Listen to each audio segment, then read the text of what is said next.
जय हिंद दोस्तों। तो इस वीडियो सीरीज में आपका फिर से स्वागत है। तो आज हम धातु और धातु क्या कर रहे पढ़ रहे थे। इसका क्या है, लगभग 5-6 वीडियो हो गया। तो आप लोग देखे होंगे कि क्या कि पूरे चैप्टर के कम से कम 8-10 भाग में क्या कर दिए, उसको बांट दिए है। उसको बाद क्या, उसको अलग अलग छोटे छोटे भाग में बांट करके और डिटेल से टॉपिक बाय टॉपिक क्या कर रहे पढ़ा रहे, ताकि आपको समझने में कि क्या हो, थोड़ी आसानी हो। तो हम लोग क्या कर रहे हैं, थोड़ा आपको सिलेबस को थोड़ा आसान कर रहे हैं, सपोर्ट कर रहे हैं, ठीक है। तो मैं आज कहना चाहता हूँ आप लोगों से कि वीडियो तो बहुत देख लेते, उसको सब्सक्राइब और लाइक नहीं करते, तो प्लीज़ आप लोगों से रिक्वेस्ट है से क्या, उसको लाइक सब्सक्राइब करके अगर जो भी आपका रिलेटेड में जो बच्चे हैं 10th के बच्चे, तो क्या उसको इन्फॉर्म बताइए। तो यहाँ पर संपूर्ण जानकारी संपूर्ण सिलेबस के साथ जो है ना संपूर्ण अध्ययन कराया जाता है। और क्या है, जो भी है पूरे कंटेंट क्या है फ्री है, इसमें कोई भी चार्जेज नहीं रखा गया है, ठीक है। तो आज हम इसी बात पर क्या करते हैं, नेक्स्ट टॉपिक क्या होता है बढ़ते हैं। तो धातु अधातु तो पढ़ चुके हैं। तो धातु अधातु के आज हम पढ़ेंगे। धातु अधातु के देखिए एक वर्ड लिखा हुआ है, धातुओं की प्राप्ति। धातु मतलब धातु और धातु, जो हमारा धातु जो है वो मिलता है आखिर में कहाँ से, ये तो है नहीं। जैसे हम लोग गए, हम लोग क्या करते हैं, हम लोग के लिए अगर मिलेगा तो कहाँ से मिलेगा, जाते दुकान पर से खरीद लेते। लोहा के जरूरी हो तो लोहा के दुकान पर जाते खरीद लेते, चांदी की जरूरी चांदी की दुकान पर जाते खरीद लेते, तांबा के जरूरी होगा तो बर्तन वाले दुकान पर जाके खरीद लेते हैं। ये हमारा धातु हो गया। ये हमारा देखिए जो हमारा तार होता है, तार के अंदर में भी कॉपर के वायर होता है, तो कहाँ है ये भी, कहाँ कहाँ लगा होता है, हम लोग जाते दुकान पर से क्या होता है, इलेक्ट्रिक की दुकान पर से क्या खरीद। तो इतने हो गए तो हम लोग खरीद के ले। लेकिन आखिर में उत्पादन कैसे होता है, जैसे हो गया सब्जी हो गया, तो सब्जी जाते सब्जी की दुकान पर से हम लोग, तो सब्जी आखिर में बना कहाँ से है, उसी के बारे में हम लोग पढ़ेंगे। धातु अधातु, धातु अधातु का हम लोग आता कहाँ से, ठीक है। तो उसके बारे में हम लोग का डिटेल करेंगे, डिटेल से पढ़ेंगे आखिर में आता कहाँ से, उसका उत्पादन कैसे हुआ, किसको धातु बोलेंगे, सॉरी किसको खनिज बोलेंगे, किसको अयस्क बोलेंगे। इसका जो हम लोग क्या करेंगे आज से डिटेल से क्या हम लोग पढ़ने वाले। तो धातुओं की प्राप्ति, धातुओं की प्राप्ति से मतलब है धातु के हम लोग कहाँ से प्राप्त होता है, ठीक है। तो धातु कहाँ से प्राप्त होता है, तो ज़्यादातर धातु क्या हो गया, जैसे हम लोग आप लोग पढ़ चुके हैं, तो जो लाखों करोड़ों वर्ष क्या हो गया, इस वायुमंडल में क्या हो, कोई ऐसा अभिक्रिया हुआ जिससे क्या सारे पदार्थ क्या होगा अंदर में क्या होगा, डूब गया, धंस गया। तो सरले गणले के बाद जो हम लोग पढ़े हुए, कोयला के निर्माण हुआ, कोयला के निर्माण हो गया, पेट्रोल के निर्माण हो गया। तो उसी तरह से क्या हुआ, जैसे उसी तरह से उसी में से एक है, जैसे धातु और धातुओं का भी निर्माण क्या है वैसा ही हुआ। जैसे अंदर में दब गया, उसमें क्या बहुत ज़्यादा दाब पड़ा, प्रेशर पड़ा, ऑक्सीजन तो मिला नहीं, तो सौर गल के क्या होगा इकट्ठा हो गया। तो उसी में क्या होगा, धातु के भी क्या है एक रूप हमको को मिलता है। तो बहुत सारा धातु ऐसा होता है, जैसे खनिज लवण जो होता है हम लोग समुद्र में भी मिल जाता है, डायरेक्ट समुद्र में से हम लोग जो नमक जो हम खाना खाते हैं कहाँ से मिलता है, वो हमारा समुद्र से मिल जाता है। तो वैसा ही क्या है, तो उसी तरह से इसी सारे प्रोसेस की तरह ये सारे हमारे क्या है पृथ्वी पर मौजूद है। उसी में से धातु अधातु भी क्या है मौजूद है। तो धातु अधातु के हम लोग कैसे प्राप्ति होता है, उसी के बारे में क्या कर ले हम लोग समझते हैं, ठीक है। ठीक है, तो यहाँ पर दो वर्ड जो आता है जो बहुत इंपॉर्टेंट है, इस दोनों वर्ड को समझना बहुत जरूरी है। तो हम लोग जो पढ़ते हैं खनिज क्या है, खनिज समता क्या है और अयस्क क्या है, ठीक है। इसी दोनों के अगर अंतर समझ जाएंगे तो इसको थोड़ा सा क्या हो समझने में आसानी हो। तो अभी जो पढ़ते हो गए, जैसे बिहार से अलग हो गया झारखंड, तो हम लोग समझते थे बिहार में ज़्यादा खनिज पाया जाता है, क्या खनिज पाया जाता है, ठीक है। तो बहुत सारा क्या रो मटेरियल ऐसा है जो हमारे दैनिक जीवन के लिए उपयोगी है, तो उसको क्या बोलते हैं, खनिज बोलते हैं। जो सिंपल सी बात है, अगर खन के निकालेंगे तो उसको क्या बोलते हैं, खनिज बोलते हैं, ठीक है। लेकिन खन के निकालेंगे तो खनिज बोल दिए, तो खनिज बोल देते तो फिर अयस्क किसको बोलेंगे। तो खन के तो सारे कुछ निकाल दे, पृथ्वी के भूपटपट्टी में प्रकृति रूप से पाए जाने वाले तत्वों तत्व या योगों के क्या बोलते हैं, खनिज बोलते हैं, ठीक है। तो बहुत सारा पदार्थ है पृथ्वी के अंदर जिसको हम क्या करते हैं, खन खन के निकाल लेते हैं। तो खन के निकालने गए कोई सामान के, तो इस बात क्या करते हैं हम लोग देख लेते हैं, ठीक है। तो हमको देख लीजिए, हम क्या करें, खन के निकालने गए, कहाँ से, सोना के निकालने गए, ठीक है। सोना के क्या हुआ निकालने गए, तो सोना के निकालने गए तो हमारे सोना मान लीजिए 10 ग्राम के दाम अभी चल रहा है, सब मान लो 1 लाख रुपये, कितने रुपये, 10 ग्राम गोल्ड का दाम है अभी मान लो से 1 लाख, कितने लाख है, 1 लाख रुपये, ठीक है, 1 लाख रुपये। लेकिन हम लोग क्या किए, हम लोग जानते नहीं है, तो क्या किए गए से हम लोग गए खुद से खन लिए पदार्थ को, बहुत अंदर तक खन लिए, खनते खनते क्या होगा, कहीं पर हमको मालूम चल गया से यहाँ के सोना के क्या भंडार है।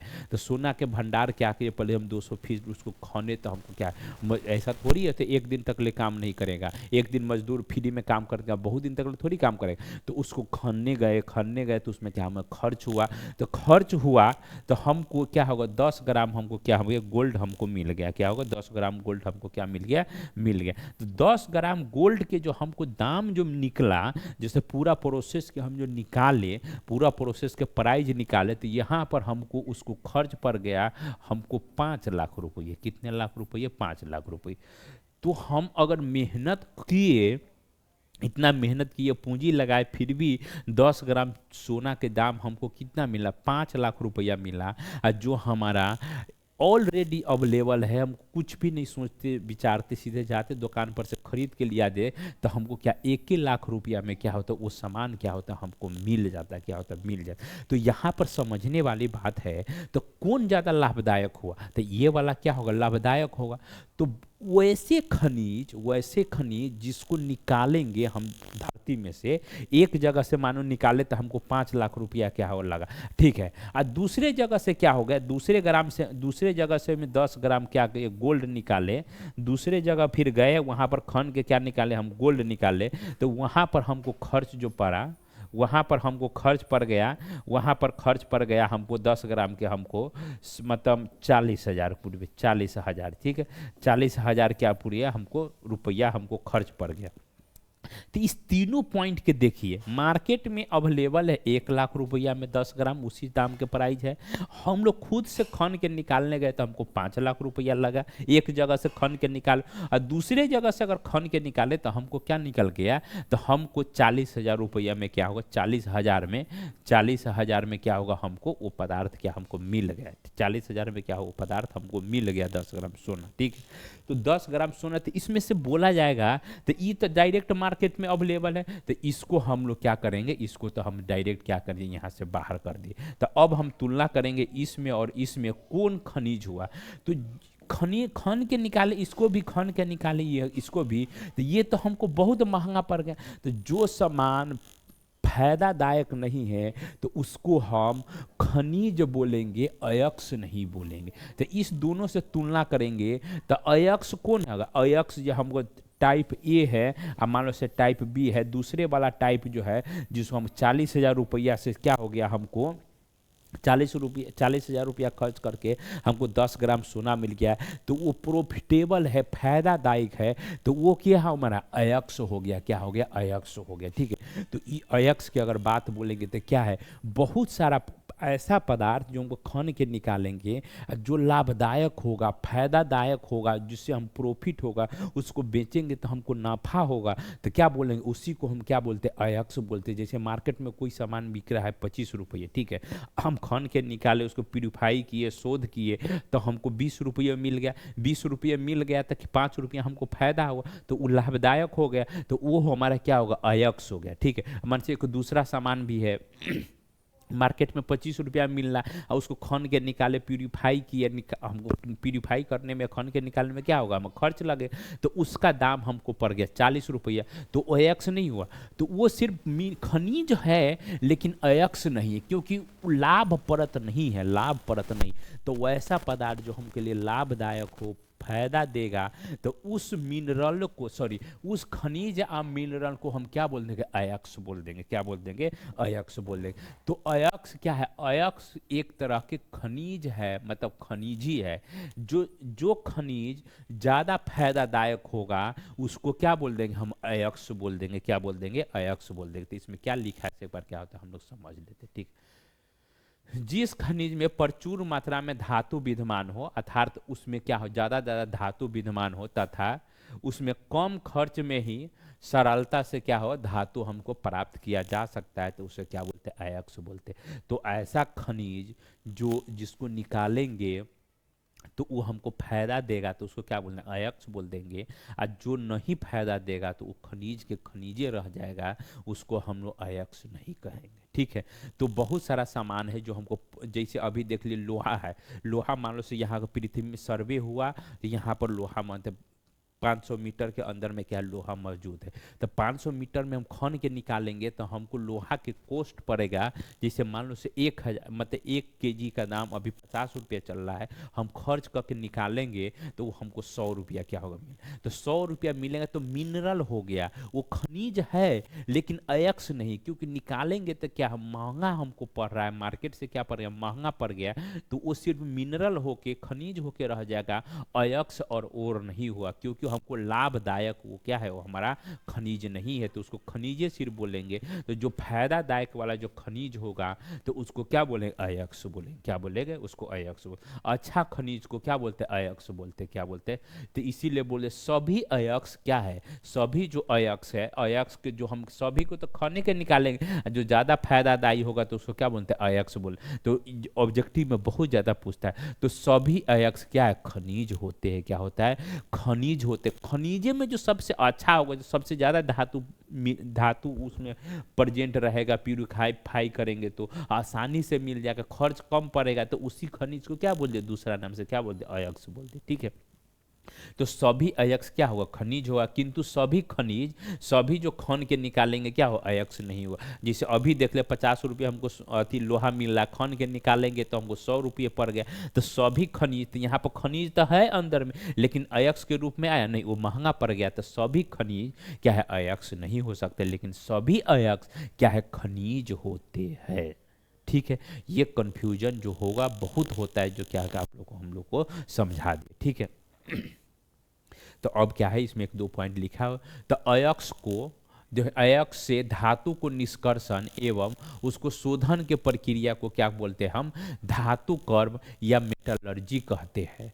तो अभी जो समझे हम बहुत सारा खनिज है अंदर में, तो उसको फाइनल जैसे हम जो आप जो लोहा हमारे घर में आता है तो इस रूप में लोहा पृथ्वी के अंदर में मौजूद नहीं है, मौजूद क्या है उसमें बहुत सारा अशुद्धियाँ उसमें क्या है प्रेजेंट है। तो उस अशुद्धियाँ को क्या करते हैं पहले हम शोध करते हैं, उसको छान के निकालते हैं, तो कभी धो के निकालते हैं, तो कभी उसको गर्म करते हैं, तो बहुत सारा प्रोसेस क्या हो उसको निकलते हैं।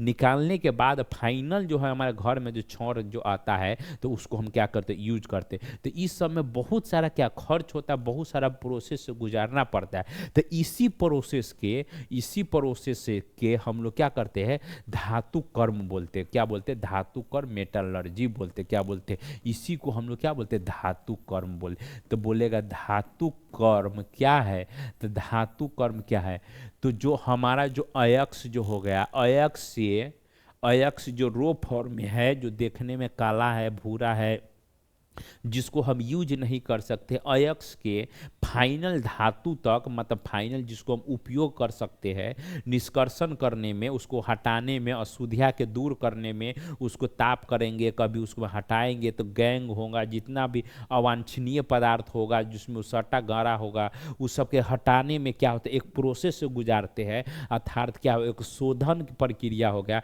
तो उसी शोधन प्रक्रिया के 8-10 स्टेप में वो काम होता है, तो उसी को हम लोग क्या बोलेंगे धातु कर्म बोलते, क्या बोलते धातु कर्म बोलते, ठीक है। तो मेटलर्जी जो हो गया हमारा ये धातु कर्म क्या हो गया, तो इसी पूरा प्रोसेस हम क्या बोलोगे धातु कर्म अर्थात मेटलर्जी हम बोलते धातु में प्रयुक्त होने वाले मुख्य वर्ड। तो ये जो मेटलर्जी धातु कर्म है, तो अगर आप लोग बीटेक करना होगा कभी तो सिर्फ एक धातु कर्म पर 4 सालों की पढ़ाई होती है। कितने सालों की 4 साल में मेटलर्जी की क्या होता है पढ़ाई होती है। ये उड़ीसा के 2-3 कॉलेज में क्या है वहाँ पर अवेलेबल है, ठीक है। तो बोलेगा मेटलर्जी क्या है, तो मेटलर्जी क्या है जो हम अयस्क खनिज जो निकालते हैं उसको शुद्धिकरण में अवांछनीय पदार्थ को हटाने में एक प्रोसेस से क्या होता है गुजारना पड़ता है। तो उसी डिफरेंट प्रोसेस को हम लोग क्या बोलते हैं धातु कर्म या मेटलर्जी बोलते, क्या बोलते हैं मेटलर्जी बोलते। तो 2 नंबर में पूछ देगा तो इसको क्या करना आपको ये लिख देना, ठीक है। तो इसी धातु कर्म में कौन कौन स्टेप से गुजरते हैं, तो उसमें अलग अलग सुधिया होते, तो अलग अलग क्या करते उसका नाम दिया गया, उसी नाम को क्या करते एक बार हम देख लेते। ठीक है, तो धातु में धातु कर्म में कौन कौन सा पद या कौन कौन सा टर्म यूज होते हैं, कौन कौन सा अशुद्धियाँ होते, उसको क्या करते हैं हम लोग एक बार देख लेते। ठीक है, तो सबसे पहले आता है, इसमें आता है हमारा गैंग।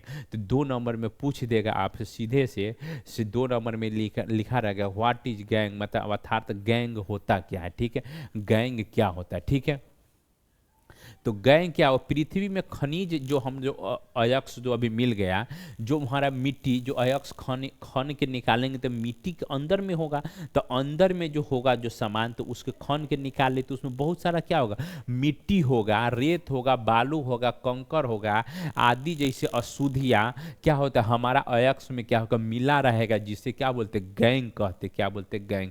भौतिक या रासायनिक गुणधर्मों के आधार पर क्या होगा इसका हम लोग अलग अलग करते हैं। जैसे बड़का बड़का गैंग होगा तो उसको बीच के या धो के निकाल लेंगे।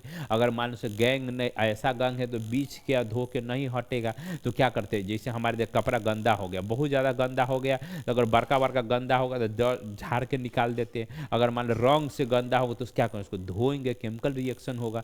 तो उसी तरह से क्या होता है अलग अलग स्टेप से गुजारते हैं, तो उसमें अशुद्धियाँ के क्या करते दूर करते। तो बालू उलू कंकर पत्थर जो डायरेक्ट हमको दिखाई दे देगा, तो उस वस्तु को क्या बोलते हैं गैंग करते। तो सबसे अशुद्धिकरण में धातु कर्म में सबसे पहला स्टेप क्या होता है, गैंगों का रिमूवल, अर्थात गैंग को क्या करते हैं हटाते हैं। क्या करते हैं गैंग के हटाते। ठीक है, और दूसरा वर्ड आता है भर्जन, और क्या होता है निस्तापन। क्या होता है निस्तापन। ठीक है, तो भर्जन और निस्तापन क्या है पूछ देगा 2 नंबर में, तो क्या होता है इसको एक बार समझ लेते। ठीक है, तो भर्जन क्या होता है, भर्जन में क्या होता है, भर के मतलब ही होता है कुछ पदार्थ के उपस्थिति होना।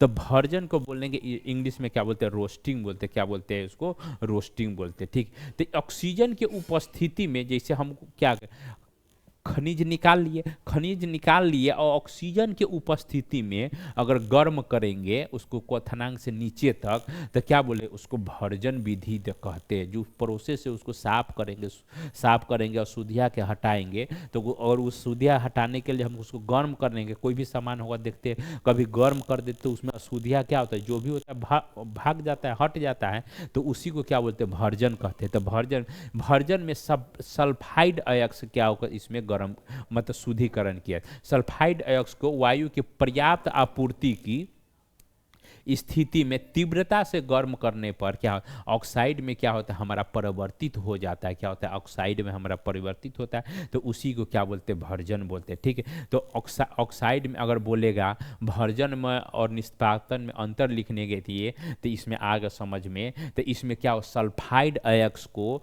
ऑक्सीजन के पर्याप्त उपलब्धता में, ज़्यादा ऑक्सीजन के उपलब्धता में गर्म करेंगे, गर्म तापन मतलब गर्म करेंगे, तो वो धातु के क्या ऑक्साइड मिल जाएगा, तो क्या बोले उसको भर्जन, मतलब इसको हम लोग क्या बोलते हैं, इसको हम लोग भर्जन कहते हैं। ठीक है, तो इसमें सल्फाइड अयस्क क्या होता है, सल्फाइड अयस्कों को शुद्धिकरण मतलब ऑक्साइड में बदलेगा। तो देखो जिंक सल्फाइड ऑक्सीजन से अभिक्रिया करके जिंक ऑक्साइड हमको बन गया, तो इसमें सल्फाइड अयस्क क्या होता है भाग लेता है। ठीक है, अगर दूसरे बात करेंगे निस्तापन में क्या होता है, तो निस्तापन में क्या होता है गर्म करेंगे ऑक्सीजन के, देखिए नॉट ऑक्सीजन, ऑक्सीजन की उपस्थिति थोड़ा कम रहता है, क्या होता है कम रहता है, तो इसमें अगर क्या होता है कार्बोनेट जो आयन होता है क्या उसमें भाग लेता है। तो अयस्क को उच्च ताप पर वायु की अनुपस्थिति बोल दिए या बोल दें अपर्याप्त उपस्थिति, मतलब वायु के कम मात्रा में रहेगा, उसके द्रवनांक से कमे पर गर्म करने पर धातु क्या हो उसको ऑक्साइड में क्या हो परिवर्तित हो जाता है, ऑक्साइड में क्या होता है परिवर्तित हो जाता है, तो क्या बोलते हैं इसी को क्या बोलते हैं निस्तापन बोलते हैं। तो जिंक कार्बोनेट है तो इसमें कार्बोनेट अयस्क भाग लेता है, इसमें क्या सल्फाइड अयस्क भाग लेता है। ठीक है, ऑक्साइड या कार्बोनेट अयस्क के क्या हो निस्थापन करते थे, इसमें क्या हो जिंक ऑक्साइड क्या आपको मिल गया। तो गर्म इसमें भी करेंगे, गर्म इसमें भी करेंगे, तो फिर अंतर क्या इसमें ऑक्सीजन के अनुपस्थिति में करेंगे या कम रहेगा, इसमें देखो ऑक्सीजन क्या है उपलब्ध है, क्या है ऑक्सीजन उपलब्ध है, इसमें क्या सल्फाइड अयस्क भाग लेता है। अगर इसमें बात करेंगे तो क्या कार्बोनेट अयस्क क्या होता है भाग लेता है। ठीक है, तो इसको निस्तापन और भर्जन क्या है अंतर क्या है इसको आप समझिए। ठीक, और गालक क्या है, गालक वह पदार्थ जिसमें निस्तापन या भर्जन अयस्क एवं कोक को साथ मिश्रण कर क्या होता है गर्भ के गालक ऐसे तरह हुआ है जैसे कोई सामान जो है नहीं गलता है तो क्या कोई दूसरा सामान जिसे मिला देते हैं उसके गर्म करते तो क्या उसके साथ क्या वो भी पदार्थ हट जाता है तो उसी को क्या बोलते हैं गालक बोलते हैं। गालक में अयस्क में विद्यमान गलनशील अपद्रव जो गलने या घुलने वाला पदार्थ होगा क्या उसमें से अलग हो जाएगा। ठीक है। धातु मल क्या है? द्रव अयस्कों में जैसे कोई सामान है जो द्रव में हमको क्या मिल गया अयस्क मिल गया कहाँ मिल गया मिट्टी के तर में क्या मिले मिट्टी के तर में। ठीक है। तो द्रव अयस्क में उपस्थित अपद्रव या जो द्रव वाला घुलने उलने वाला जो मतलब जो अशुद्धियाँ होगा के साथ जो उसमें मिला देते हैं ठीक है संयोग करके उसे द्रवणशील पदार्थ में क्या परिवर्तन कर देता है तो उसको क्या बोलते हैं धातु मल कहते हैं। ठीक।